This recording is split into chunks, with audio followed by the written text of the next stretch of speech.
ओम शांति 9/12/2020 ईश्वरीय महावाक्य बाबा कहते मीठे बच्चे जो संकल्प ईश्वरीय सेवार्थे उत्पन्न हेउछि ताकू शुद्ध संकल्प बा निसंकल्प कुहाजिब। व्यर्थ नुहे। जो संकल्प ईश्वरीय सेवार्थे उत्पन्न हेउछि ताकू शुद्ध संकल्प बा निसंकल्प कुहाजिब। व्यर्थ नुहे। प्रश्न विकर्मरु दूरेई रहिबा पाई केउ कर्तव्य पालन करी मध्य अनासक्त रुह। विकर्मरु दूरेई रहिबा पाई केउ कर्तव्य पालन करी मध्य अनासक्त रुह। उत्तर जदिओ मित्र संबंधी मानक सेवा करुछ तेबे अलौकिक ईश्वरीय दृष्टि रखी कर। सेमानक प्रति मोहर आकर्षण रहिबा उचित नुहे। जदि कोनोसी विकारी संबंधरे खराब संकल्प मध्य चालुछि तेबे ताहा विकर्म होई जाउछि। सेथिपाई अनासक्त होई कर्तव्य पालन कर। जेते दूर संभव देही अभिमानी होई रहिबार पुरुषार्थ कर। ओम शांति।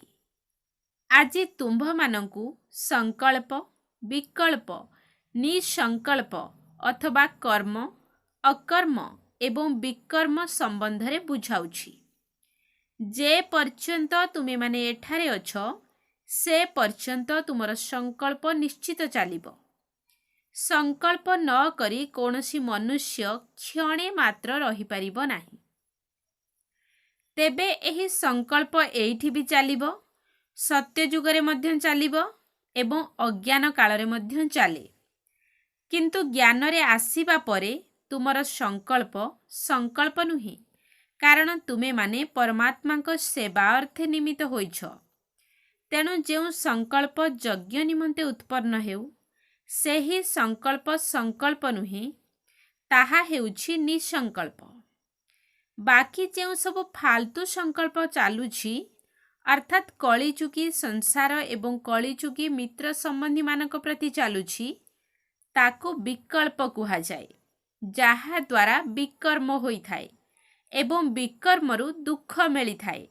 बाकी यज्ञ प्रति अथवा ईश्वरीय सेवा प्रति जो संकल्प चालुछि ताहा निसंकल्प होईगला। शुद्ध संकल्प सेवा प्रति मध्य उत्पन्न हेउ। देख तुम मानकर दायित्व नेबा पाई बाबा एठारे उपस्थित अछंती। जेउ मानकर सेवा करिबा पाई माँ बापा अर्थात मम्मा बाबांकर संकल्प निश्चित चालुछि।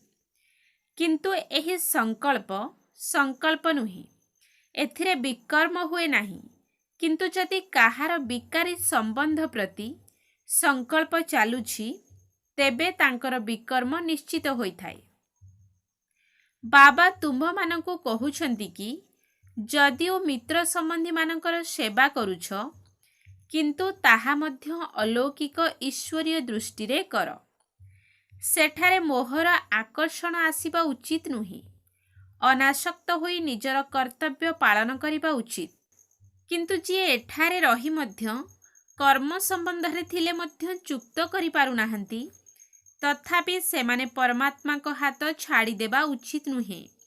जदि हाथ धरी थिबे तो किछि ना किछि पद प्राप्त करि परिबे। तेबे प्रत्येक तो निजकु जानती कि मो मध्यरे केउ विकार अछि। जदि काहा भितरे गोटिए भी विकार अछि से निश्चित देह अभिमानी होइथिबे। जहा भितरे विकार नाही सिए हेउछंती देही अभिमानी। जदि काहा मध्यरे किछि भी विकार अछि तेबे सिए निश्चित दंड भोग करिवो। आउ जेउ माने निर्विकारी अटंती सेमाने दंडरु मुक्त होई जिवे। जेपरि केतेक संतान अछंती जहा भितरे ना काम अछि ना क्रोध अछि ना लोभ अछि ना मोह अछि। सेमाने बहुत भल सेवा करि परिबे।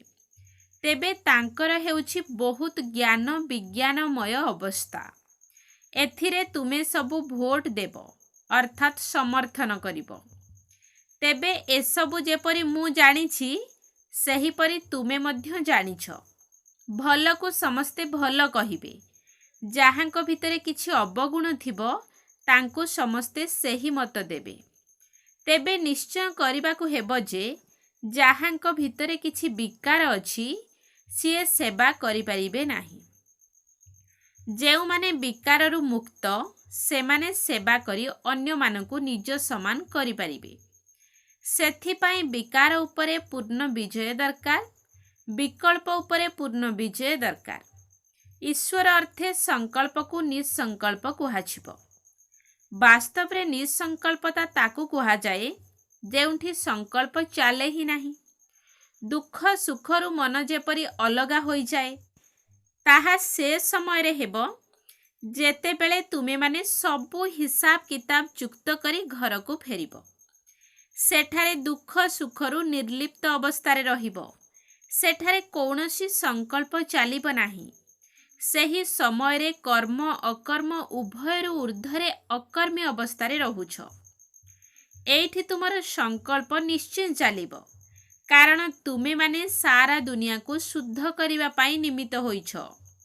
ସେଥିପାଇଁ ତୁମର ନିଶ୍ଚିତ ଶୁଦ୍ଧ ସଂକଳ୍ପ ଚାଲିବ। ସତ୍ୟ ଯୁଗରେ ଶୁଦ୍ଧ ସଂକଳ୍ପ ଚାଲିବା କାରଣରୁ ସଂକଳ୍ପ ସଂକଳ୍ପ ନୁହେଁ, କର୍ମ କରି ମଧ୍ୟ କର୍ମ ବନ୍ଧନ ହୁଏ ନାହିଁ। ବୁଝିଲ? ତେବେ କର୍ମ ଅକର୍ମ ଏବଂ ବିକର୍ମର ଗତି ବିଷୟରେ ତ ପରମାତ୍ମା ହିଁ ବୁଝାଇ ପାରିବେ। ସିଏ ହିଁ ବିକର୍ମରୁ ମୁକ୍ତ କରିଥାନ୍ତି, ଯିଏକି ଏହି ସଙ୍ଗମ ଯୁଗରେ ତୁମମାନଙ୍କୁ ପାଠ ପଢ଼ାଉଛନ୍ତି। ତେଣୁ ପିଲାମାନେ ନିଜ ଉପରେ ବହୁତ ସାବଧାନୀ ରଖ। ନିଜର ହିସାବ କିତାବକୁ ମଧ୍ୟ ଅନୁଭବ କର। ତୁମେମାନେ ହିସାବ କିତାବ ଯୁକ୍ତ କରିବା ପାଇଁ ଏଠାକୁ ଆସିଛ। ଏପରି ନ ହେଉ ଯେ ଏଠି ଆସି ମଧ୍ୟ ହିସାବ କିତାବ ବୃଦ୍ଧି କରି ଦଣ୍ଡ ଭୋଗିବ। ଏହି ଗର୍ଭ ଜେଲର ଦଣ୍ଡ ମଧ୍ୟ କିଛି କମ୍ ନୁହେଁ। ସେଥିପାଇଁ ବହୁତ ପୁରୁଷାର୍ଥ କରିବାକୁ ହେବ। ଏହି ଲକ୍ଷ୍ୟ ବହୁତ ଉଚ୍ଚ, ତେଣୁ ବହୁତ ସାବଧାନର ସହିତ ଚାଲିବାକୁ ହେବ। ବିକଳ୍ପ ଉପରେ ନିଶ୍ଚୟ ବିଜୟୀ ହେବାକୁ ପଡ଼ିବ। ବର୍ତ୍ତମାନ ତୁମେ କେତେ ପର୍ଯ୍ୟନ୍ତ ବିକଳ୍ପ ଉପରେ ବିଜୟୀ ହୋଇଛ? କେତେ ପର୍ଯ୍ୟନ୍ତ ଏହି ନିଃସଂକଳ୍ପ ଅର୍ଥାତ୍ ଦୁଃଖ ସୁଖରୁ ଊର୍ଦ୍ଧ୍ୱ ସ୍ଥିତିରେ ରହୁଛ? ଏହା ତୁମେ ନିଜେ ନିଜକୁ ଜାଣି ରଖ। ଯିଏ ନିଜକୁ ବୁଝିପାରୁନାହାନ୍ତି ସିଏ ମମା ବାବାଙ୍କୁ ପଚାରି ପାରିବେ, କାହିଁକି ନା ତୁମେ ତାଙ୍କର ଉତ୍ତରାଧିକାରୀ। ତେଣୁ ସେମାନେ କହିପାରିବେ। ନିଃସଂକଳ୍ପ ଅବସ୍ଥାରେ ରହିଲେ ତୁମେମାନେ ନିଜକୁ ତ କ'ଣ, କୌଣସି ବିକାରୀର ବିକର୍ମକୁ ସମାପ୍ତ କରିଦେଇପାରିବ। କେହି ବି କାମୀ ପୁରୁଷ ତୁମ ସମ୍ମୁଖକୁ ଆସିଲେ ତାର ବିକାରୀ ସଂକଳ୍ପ ଚାଲିବ ନାହିଁ। ଯେପରି କେହି ଦେବତାଙ୍କ ପାଖକୁ ଗଲେ ତାଙ୍କ ସମ୍ମୁଖରେ ଶାନ୍ତ ହୋଇଯାଆନ୍ତି, ସେହିପରି ତୁମେମାନେ ମଧ୍ୟ ଗୁପ୍ତ ରୂପରେ ଦେବତା ଅଟ। ତୁମ ସମ୍ମୁଖରେ ମଧ୍ୟ କାହାରି ବିକାରୀ ସଂକଳ୍ପ ଚାଲିପାରିବ ନାହିଁ। କିନ୍ତୁ ଏପରି ବହୁତ କାମୀ ପୁରୁଷ ଅଛନ୍ତି, ଯାହାଙ୍କର କିଛି ସଂକଳ୍ପ ଚାଲିପାରେ, କିନ୍ତୁ ସେ କିଛି କରିପାରିବେ ନାହିଁ ଯଦି ତୁମେ ଯୋଗଯୁକ୍ତ ହୋଇ ରହିଥିବ। ଦେଖ, ସନ୍ତାନମାନେ ତୁମେ ପରମାତ୍ମାଙ୍କ ଠାରେ ବିକାରର ଆହୁତି ଦେବା ପାଇଁ ଏଠାକୁ ଆସିଛ। କିନ୍ତୁ କେହି କେହି ଏପର୍ଯ୍ୟନ୍ତ ନିୟମାନୁସାରେ ଆହୁତି ଦେଇନାହାନ୍ତି। ସେମାନଙ୍କର ବୁଦ୍ଧିର ଯୋଗ ପରମପିତାଙ୍କ ସହିତ ଯୋଡ଼ି ହୋଇନାହିଁ। ସାରା ଦିନ ବୁଦ୍ଧି ଯୋଗ ଏଣେ ତେଣେ ଘୁରି ବୁଲୁଥାଏ। ଅର୍ଥାତ୍ ସେମାନେ ଦେହୀ ଅଭିମାନୀ ହୋଇନାହାନ୍ତି। ଦେହ ଅଭିମାନୀ ହୋଇଥିବା କାରଣରୁ କାହାର ସ୍ୱଭାବରେ ପ୍ରଭାବିତ ହୋଇଯାଉଛନ୍ତି। ଯେଉଁ କାରଣରୁ ପରମାତ୍ମାଙ୍କ ସହିତ ପ୍ରୀତିର ସମ୍ବନ୍ଧକୁ ପାଳନ କରିପାରୁନାହାନ୍ତି, ଅର୍ଥାତ୍ ପରମାତ୍ମାଙ୍କ ସେବା କରିବାର ଅଧିକାରୀ ହୋଇପାରୁନାହାନ୍ତି। ତେଣୁ ଯେଉଁମାନେ ପରମାତ୍ମାଙ୍କ ଠାରୁ ସେବା ନେଇ ପୁଣି ସେବା କରୁଛନ୍ତି, ଅର୍ଥାତ୍ ପତିତମାନଙ୍କୁ ପାବନ କରୁଛନ୍ତି, ସେହିମାନେ ହିଁ ମୋର ସଚ୍ଚା ପକ୍କା ସନ୍ତାନ ଅଟନ୍ତି। ସେମାନଙ୍କୁ ବହୁତ ଉଚ୍ଚ ପଦ ମିଳିଥାଏ। ଏବେ ପରମାତ୍ମା ନିଜେ ଆସି ତୁମର ପିତା ହୋଇଛନ୍ତି। ସେଇ ପିତାଙ୍କୁ ସାଧାରଣ ଭାବି କୌଣସି ପ୍ରକାରର ସଂକଳ୍ପ ଉତ୍ପନ୍ନ କରିବା ଅର୍ଥାତ୍ ବିନାଶକୁ ପ୍ରାପ୍ତ କରିବା।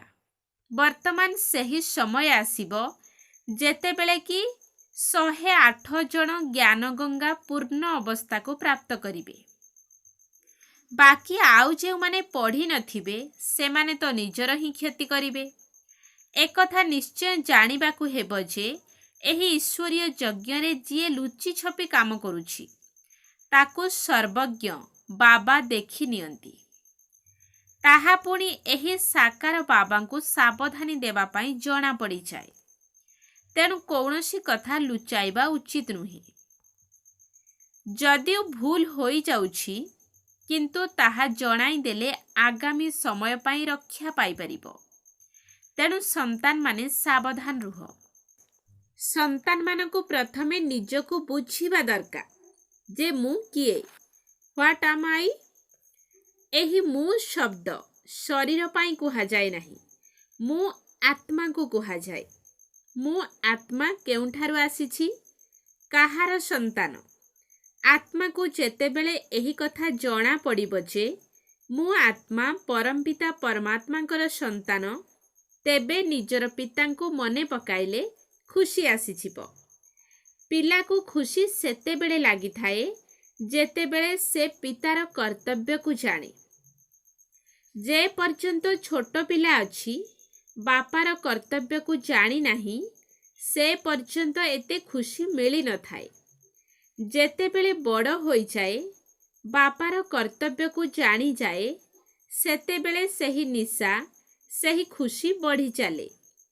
ତେଣୁ ପ୍ରଥମେ ତାଙ୍କର କର୍ତ୍ତବ୍ୟକୁ ଜାଣିବାକୁ ହେବ ଯେ ମୋର ବାପା କିଏ, ସିଏ କେଉଁଠି ରହୁଛନ୍ତି।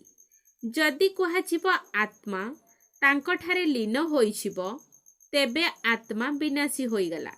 ତେବେ ଖୁସି କାହାକୁ ମିଳିବ? ତୁମ ପାଖକୁ ଯେଉଁ ନୂଆ ଜିଜ୍ଞାସୁ ଆସୁଛନ୍ତି ତାଙ୍କୁ ପଚାରିବା ଦରକାର ଯେ ଏଠାରେ କେଉଁ ପାଠ ପଢ଼ୁଛ, ଏଥିରୁ କ'ଣ ପଦବୀ ମିଳୁଛି? ସେହି ସବୁ କଲେଜର ବିଦ୍ୟାର୍ଥୀମାନେ କହନ୍ତି ଆମେ ଡାକ୍ତର ହେବୁ, ଇଞ୍ଜିନିୟର ହେବୁ। ତେବେ ତାଙ୍କ ଉପରେ ବିଶ୍ୱାସ କରିନେଉଛ ନା? ବାସ୍ତବରେ ସେମାନେ ସେହି ପାଠ ନିଶ୍ଚିତ ପଢ଼ୁଛନ୍ତି। ଏଠି ମଧ୍ୟ ଛାତ୍ରମାନେ କହୁଛନ୍ତି ଯେ ଏହା ହେଉଛି ଦୁଃଖର ଦୁନିଆ, ଯାହାକୁ ନର୍କ, ହେଲ୍ ଅଥବା ଡେଭିଲ୍ ୱାର୍ଲ୍ଡ କୁହାଯାଏ। ତାହାର ବିପରୀତ ହେଉଛି ହେଭେନ୍ ଅର୍ଥାତ୍ ଦୈବୀ ଦୁନିଆ, ଯାହାକୁ ସ୍ୱର୍ଗ କୁହାଯାଏ। ଏକଥା ତ ସମସ୍ତେ ଜାଣୁଛ ଏବଂ ବୁଝି ମଧ୍ୟ ପାରୁଛନ୍ତି ଯେ ଏହା ସ୍ୱର୍ଗ ନୁହେଁ, ଏହା ହେଉଛି ନର୍କ ଅଥବା ଦୁଃଖର ଦୁନିଆ, ପାପ ଆତ୍ମାମାନଙ୍କର ଦୁନିଆ। ସେଥିପାଇଁ ତ ତାଙ୍କୁ ଡାକୁଛନ୍ତି ଯେ ଆମକୁ ପୁଣ୍ୟର ଦୁନିଆକୁ ନେଇ ଚାଲ। ଯେଉଁ ପିଲାମାନେ ଏଠାରେ ପାଠ ପଢ଼ୁଛନ୍ତି ସେମାନେ ଜାଣିଛନ୍ତି ଯେ ଆମକୁ ବାବା ପୁଣ୍ୟର ଦୁନିଆକୁ ନେଇଯାଉଛନ୍ତି। ତେଣୁ ଯେଉଁ ନୂଆ ଷ୍ଟୁଡେଣ୍ଟମାନେ ଆସୁଛନ୍ତି ସେମାନେ ତୁମମାନଙ୍କୁ ପଚାରିବା ଉଚିତ, ତୁମମାନଙ୍କଠାରୁ ଶିକ୍ଷା ଗ୍ରହଣ କରିବା ଉଚିତ। ସେମାନେ ନିଜର ଶିକ୍ଷକ ଅଥବା ପିତାଙ୍କର କର୍ତ୍ତବ୍ୟ ବିଷୟରେ କହିପାରିବେ। ବାବା କ'ଣ ନିଜର ମହିମା ନିଜେ କରିବେ? ଟିଚର କ'ଣ ନିଜର ମହିମା ନିଜେ ଶୁଣାଇବେ? ତାହା ତ ଛାତ୍ରମାନେ ଶୁଣାଇବେ। ସିଏ ଏପରି ଟିଚର ଅଟନ୍ତି। ତେଣୁ କୁହାଯାଏ ତୁମ୍ଭେମାନେ ଯେଉଁ ଏତେ ସବୁ କୋର୍ସ କରି ଆସିଛ, ତୁମର କାମ ହେଉଛି ନୂଆମାନଙ୍କୁ ବୁଝାଇବା। ବାକି ଯେଉଁ ଟିଚରମାନେ BA MA କ୍ଲାସରେ ପଢ଼ାଉଛନ୍ତି ସେମାନେ କ'ଣ ନୂଆ ଷ୍ଟୁଡେଣ୍ଟକୁ ABCD ଶିଖାଇବେ?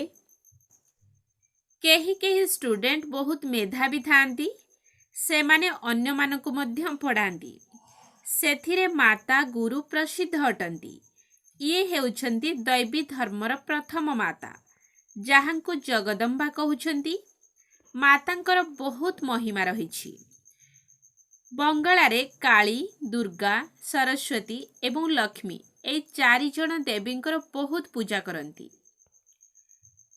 ତେବେ ସେହି 4 ଜଣଙ୍କର କର୍ତ୍ତବ୍ୟ ତ ଜାଣିବା ଉଚିତ। ଯେପରି ଲକ୍ଷ୍ମୀ ହେଉଛନ୍ତି ଧନର ଦେବୀ, ସିଏ ତ ଏଇଠି ହିଁ ରାଜ୍ୟ କରି ଯାଇଛନ୍ତି। ବାକି କାଳୀ, ଦୁର୍ଗା ଆଦି ସବୁ ଏହିଭଳି ନାମ ଦିଆହୋଇଛି। ଯଦି 4 ଜଣ ମାତା ଅଛନ୍ତି ତେବେ ତାଙ୍କର 4 ଜଣ ପତି ମଧ୍ୟ ଥିବା ଦରକାର। ତେବେ ଲକ୍ଷ୍ମୀଙ୍କର ପତି ତ ନାରାୟଣ, ଯିଏକି ପ୍ରସିଦ୍ଧ ଅଟନ୍ତି। ତେବେ କାଳୀଙ୍କର ପତି କିଏ? ଶଙ୍କର। କିନ୍ତୁ ଶଙ୍କରଙ୍କୁ ତ ପାର୍ବତୀଙ୍କର ପତି କହନ୍ତି। पार्वती तो काली नुहंती, बहुत अछंती जे कि काली को पूजा करती, माता को मने पकांती किंतु पिता को जानी नाहंती। कालींकर तो पति थिबा दरकार अथवा पिता थिबा दरकार, किंतु एकथा काहाकू जଣା नाही।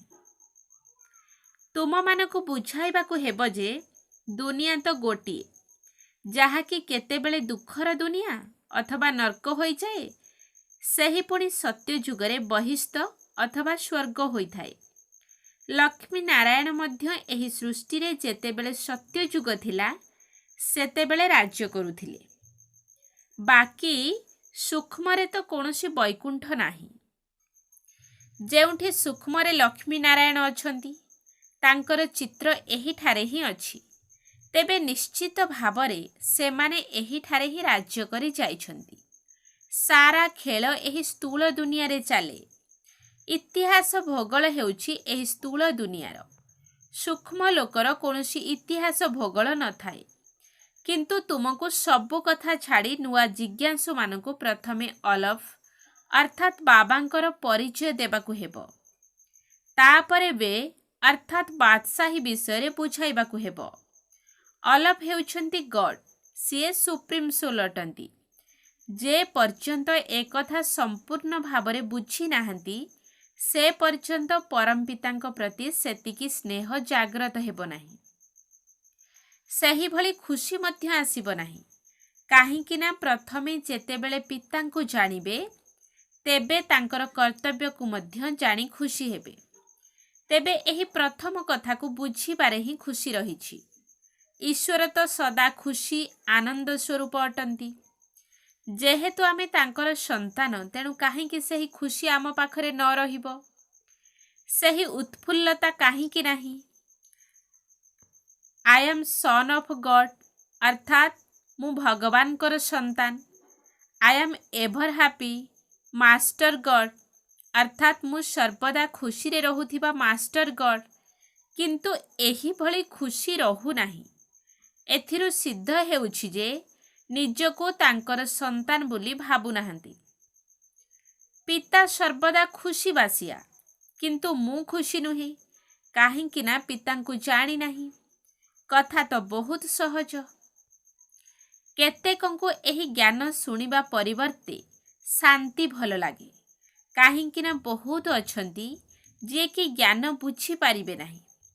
एते समय तांको पाखरे काहीं, बास जदि केवल बाबांकु जानिगले नीरव रहिले ताहा मध्य भल। जेपरी सन्यासी मध्य पहाड़ गुंफारे जाई परमात्मा को स्मृति रे बसंती, सेहीपरि परमपिता परमात्मांकर सही सुप्रीम लाइट रो स्मृति रे रहिले मध्य भल। तांकर स्मृति रे सन्यासी मध्य निर्विकारी होई परिबे, किंतु घरे बसी तो मने पकाई पारिबे नाही।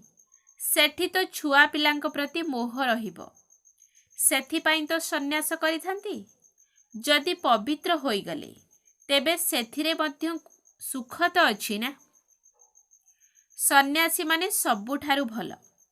आदि देव मध्य सन्यासी कहिथांती ना।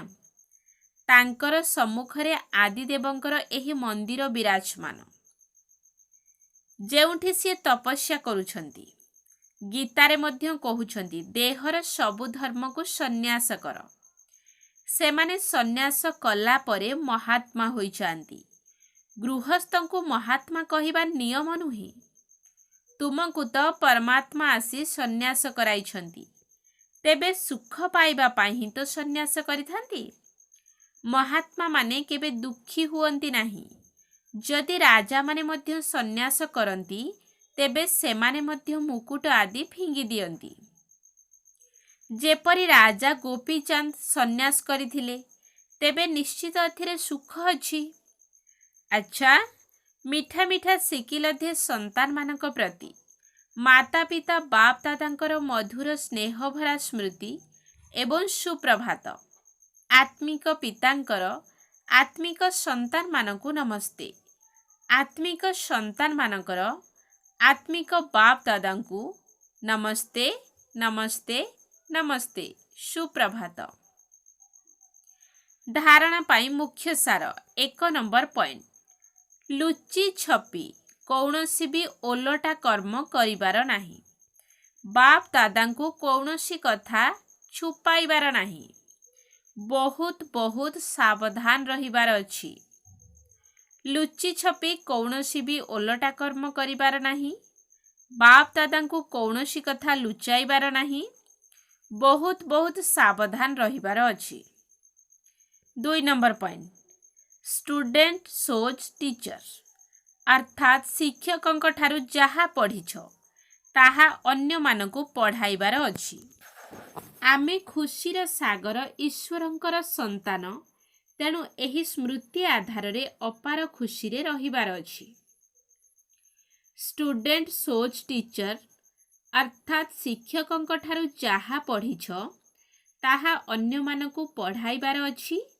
ଆମେ ଖୁସିର ସାଗର ଈଶ୍ୱରଙ୍କର ସନ୍ତାନ, ତେଣୁ ଏହି ସ୍ମୃତି ଆଧାରରେ ଅପାର ଖୁସିରେ ରହିବାର ଅଛି। ବରଦାନ, ପ୍ରତ୍ୟେକ ଆତ୍ମାକୁ ଉଚ୍ଚକୁ ଉଠାଇବାର ଭାବନା ରଖି ସମ୍ମାନ ଦେଉଥିବା ଶୁଭଚିନ୍ତକ ହୁଅ। ପ୍ରତ୍ୟେକ ଆତ୍ମାକୁ ଉଚ୍ଚକୁ ଉଠାଇବାର ଭାବନା ରଖି ସମ୍ମାନ ଦେଉଥିବା ଶୁଭଚିନ୍ତକ ହୁଅ। ପ୍ରତ୍ୟେକ ଆତ୍ମା ପ୍ରତି ଶ୍ରେଷ୍ଠ ଭାବନା ଅର୍ଥାତ୍ ଉଚ୍ଚକୁ ଉଠାଇବାର ବା ଆଗକୁ ବଢ଼ାଇବାର ଭାବନା ରଖିବା ଅର୍ଥାତ୍ ଶୁଭଚିନ୍ତକ ହେବା। ନିଜର ଶୁଭ ବୃତ୍ତି ଦ୍ୱାରା, ଶୁଭ ଚିନ୍ତକ ସ୍ଥିତି ଦ୍ୱାରା ଅନ୍ୟମାନଙ୍କର ଅବଗୁଣ ଗୁଡ଼ିକୁ ମଧ୍ୟ ପରିବର୍ତ୍ତନ କରିଦେବା। କାହାର ବି ଦୋଷ ଦୁର୍ବଳତାକୁ ନିଜର ଦୁର୍ବଳତା ମନେକରି ତାକୁ ବର୍ଣ୍ଣନା କରିବା ପରିବର୍ତ୍ତେ ବା ସମସ୍ତଙ୍କୁ ଜଣାଇବା ପରିବର୍ତ୍ତେ ତାକୁ ନିଜ ଭିତରେ ସମାହିତ କରିଦେବା ଏବଂ ପରିବର୍ତ୍ତନ କରିଦେବାକୁ ହିଁ କୁହାଯାଏ ସମ୍ମାନ ଦେବା। ବଡ଼ କଥାକୁ ଛୋଟ କରିଦେବା, ଶକ୍ତିହୀନ ଆତ୍ମାକୁ ଶକ୍ତିଶାଳୀ କରିଦେବା, ସେମାନଙ୍କ ସଙ୍ଗର ରଙ୍ଗରେ ନ ଆସିବା, ସେମାନଙ୍କୁ ମଧ୍ୟ ସର୍ବଦା ଉମଙ୍ଗ ଉତ୍ସାହ ପ୍ରଦାନ କରିବା, ଏହାକୁ ହିଁ କୁହାଯାଏ ସମ୍ମାନ ଦେବା।